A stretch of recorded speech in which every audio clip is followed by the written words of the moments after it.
Ok, pessoal, estamos de volta para responder o nosso caso clínico. Então a gente tinha um paciente que sofreu um TCE grave na UTI e que estava sendo ventilado à pressão, em SMV à pressão, e aí decidem deixar esse paciente sobre ventilação controlada por volume. Por que isso aconteceu? A, para assegurar o volume minuto desse paciente.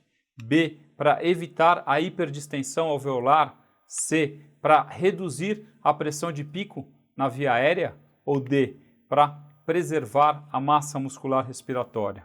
Qual foi sua resposta? Então a resposta correta aqui, principalmente porque o paciente é uma vítima de um TCE grave, é que você deve assegurar o volume minuto nesse paciente. Ou seja, esse paciente deve estar muito bem ventilado.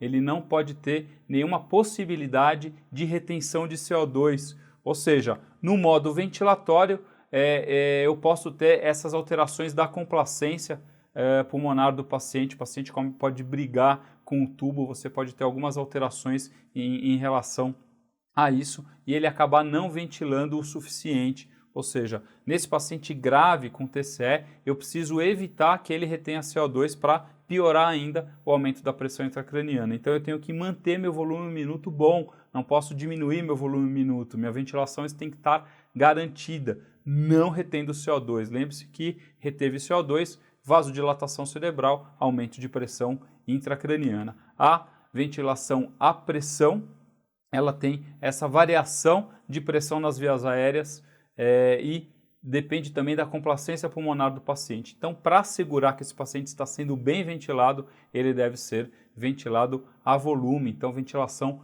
controlada a volume. E as outras alternativas é tudo ao contrário. Na verdade, aqui a gente fala que quando a gente ventila a volume, você acaba tendo aumento da pressão de pico em vias aéreas, lá estava escrito diminuição, né? E ocorre hiperdistensão alveolar e também esse modo ventilado a volume, esses modos controlados de ventilação, eles não dependem da atividade muscular do paciente e acaba estabelecendo aí precocemente a atrofia muscular.